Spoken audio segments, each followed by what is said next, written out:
Hey guys, it's me, Carrie. Is this not the fakest smile you've ever seen? It's completely fake. I know it's Christmas Eve and it's a time to be celebrating and be happy and be grateful and all that happy horse shit, and I'm just completely miserable. Um, as a lot of you know, I've mentioned it in past videos. December just is a shitty month for me. December 21st of 2012, my brother Jeff died. He was my only sibling. He was 36. And December 28th of 1999, my father died when he was just 53. I was 26 at the time. So Christmas falls smack in the middle of two of the worst days of my life, probably the two worst days of my life. The other being the day I had to put my cat to sleep, which was also in 2012, but it was in September. Um, so yeah, I struggle a lot at the holidays. I know a lot of you guys too. I mean, it's a hard time for a lot of people, even people that don't have clinical depression and anxiety like I do and have all my life. Again, I've shared that with you guys in past videos, but in case you're new here, yes, I am 43 years old. I sought therapy, or my parents sought therapy for me for the first time when I was about 7. Um, not a typical thing, especially in a home where thankfully there was no abuse and there was an intact set of parents. There was no divorce or separation or anything like that. I mean, it may be different now in 2016, but back then when I was 7, you're talking about 1980.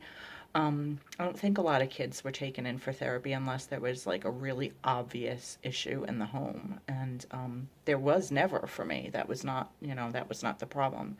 It was biochemistry, I guess, just, having a fucked up head from birth.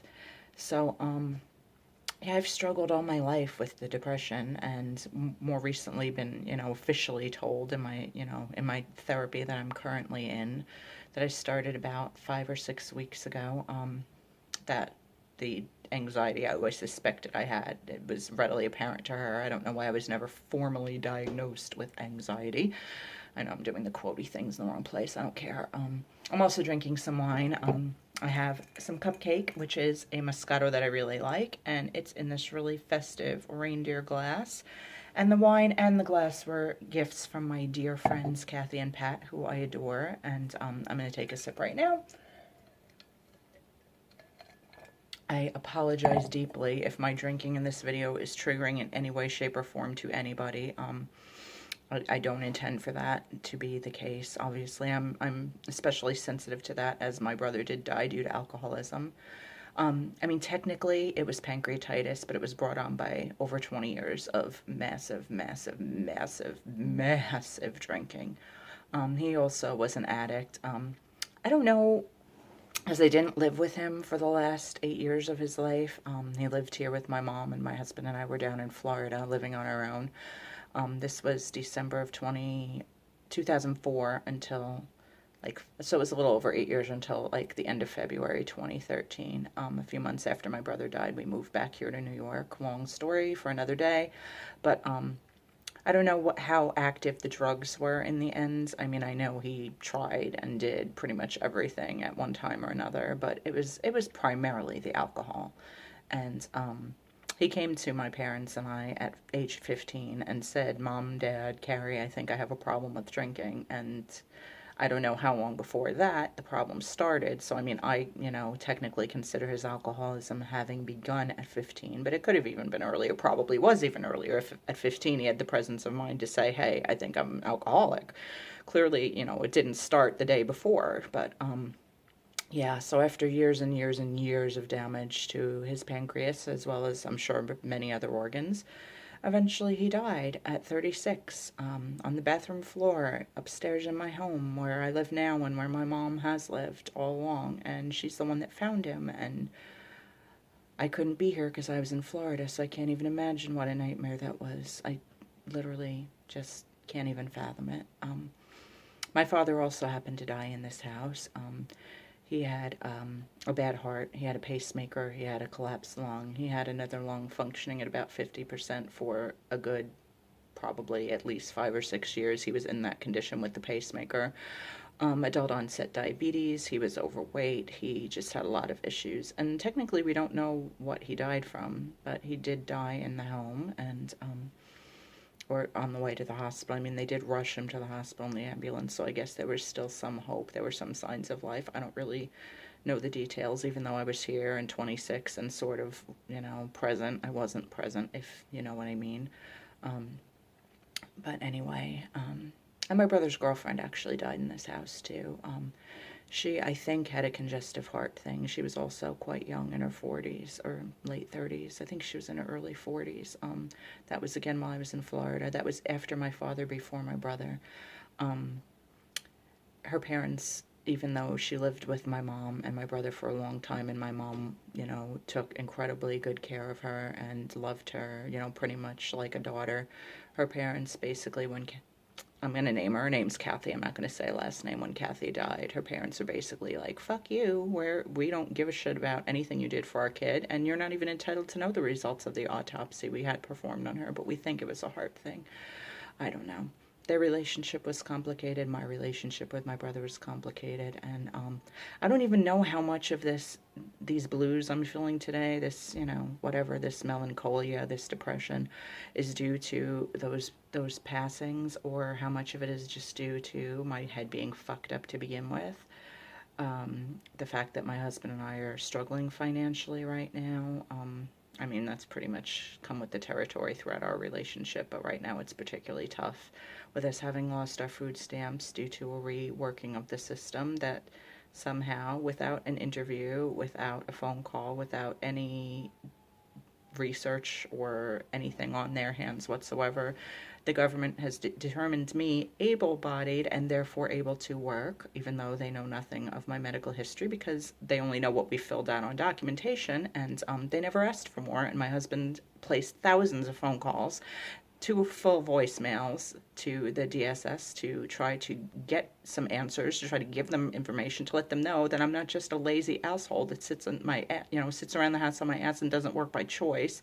Clearly, I don't like struggling financially. I don't like feeling useless and worthless. I would be glad to hold down a full-time job if I could. I have in the past, but right now I'm not capable, and I haven't been capable since about 2007.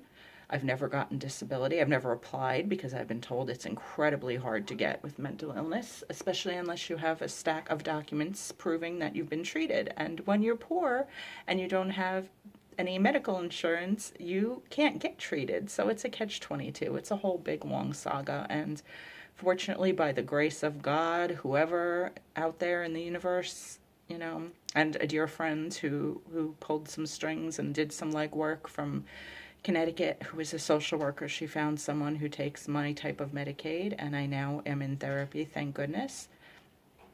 And hold on just a minute, my mom's coming in the door. Okay, sorry guys, Mom just came home from work. I don't even know now, I've completely lost my train of thought, but I still want to finish this video because it's important to me. I don't know, therapy. So now I'm in therapy, like I said, for about 6 weeks, thankfully. But for, there's a massive gap in years that I wasn't getting any psychological treatment. I was only getting medication, and that was doctors here in New York, here in Florida. So, I mean, I don't even know. I could probably track down records that show I've been on antidepressants for about the past 20 years, but I can't prove therapy or anything like that. So, yeah, I don't know. I'm going to see maybe in the new year about applying for disability, which I recently discovered doesn't mean that you can't work at all. It just means you can't work full-time, that you're basically incapable of holding down a full-time job. You can work part-time. There's an allotted number of hours. So if and when I am able, I would be able to work part-time, which even that scares the shit out of me and is not something in the realm of possibility for me right now. So, yeah, it's a lot of things that I'm struggling with. And hold on one more second, guys. Sorry again, guys. I don't know what the hell she's doing. She's making a lot of noise, though. And It sucks when you can't talk undisturbed, but I don't have any place upstairs, which is basically the part of the house my husband and I live in that I can really shoot with decent enough lighting that you'd even be able to see my face. So that's why I'm doing it down here in the like public area of the house. But yeah, so I'm really having a rough time tonight. And I guess the main reason I'm shooting this video is to let you guys know that if you're having a rough time tonight, you're not alone. You're not alone. By far, you're not alone. There are a lot of us. And it doesn't have to be that you've had a death in the family, and it doesn't have to be that you have mental illness. It doesn't have to be anything. You could just be sad because it gets dark early, or because you're not in a relationship right now, or because, you know, you didn't have the money to buy someone the special gift that you wanted to, or they won't be able to do that for you, or whatever. I mean, it could literally be anything. Don't feel like just because it's the holidays, you have to be happy and jolly and ho ho ho and fucking merry, because you really don't. And a lot of us aren't. And you know, not everyone has the balls to admit that, but I do. And I want you to know that if you're dealing with this and you're struggling too, you, again, you're not alone. You don't have to feel ashamed of that. You don't have to feel like there's something wrong with you, because there absolutely isn't. There's a lot of us in the same boat, and hopefully as more and more of us share our stories and expose, you know, the inner hurt, it'll become less and less stigmatized, and maybe there'll be more, you know, I don't know, maybe there'll just be more like resources available to help people that are struggling both at the holidays and just throughout the year, you know, resources that are cheap or free so that they're available to everybody, not just, you know, people who have money, because a lot of us don't have money. And obviously I'm better off than some. Clearly, I'm in a home. You know, it's not a home that I own. It's a home my mother owns that I live in, you know, and don't pay rent to live in. My husband and I help out with the bills as we can. He works, you know, as hard as he can, and he's also bipolar. So I mean, it's not like he's, you know, got life handed to him on a silver platter either. And he's also suffered a great deal of loss in his family and in his life. He's just a lot stronger at dealing with it than I am. He has better coping mechanisms, so that's how he, you know, his strength helps lift me up a lot of the time. But yeah, I just need another sip of wine, don't mind me. I think I put a little too much ice on that. I do like my wine cold, but that's a little bit silly. But anyway, so I don't know. I just felt like talking to you guys and reaching out and hoping that, you know, this message will hit its desired audience, which is anyone out there who is struggling tonight on Christmas Eve or any other time and doesn't necessarily feel like they have people around them who understand or who can empathize with them or who want to listen or who have the ability to listen without judgment. Post comments below if you're dealing with shit, guys, because, you know, I want to know. I'm happy to be that sounding board for you in whatever, you know, whatever way I can through, obviously, you know, this video and comments on YouTube. You know, no, I can't, you know, reach out personally to every single one of you and call you or write to you. I don't use the phone to begin with. Very, very rarely do I talk on the phone with anybody. There's like a handful of people that I talk to, and that's rare. I'm a pretty much texting person, and I use the phone for social media, obviously, but I don't talk on the phone often. I'm really uncomfortable with that. I haven't really been comfortable talking on the phone since I was a teenager. It causes anxiety for me. Like I said, there are very few people I'm okay with doing that with, and even then, not all the time. I have to be in the right frame of mind. But you know, obviously I can't, you know, reach out to every single one of you and, you know, give you my email because, you know, there's going to be some crazies out there that'll just want to spam the shit out of me, and unfortunately that's the way of the world.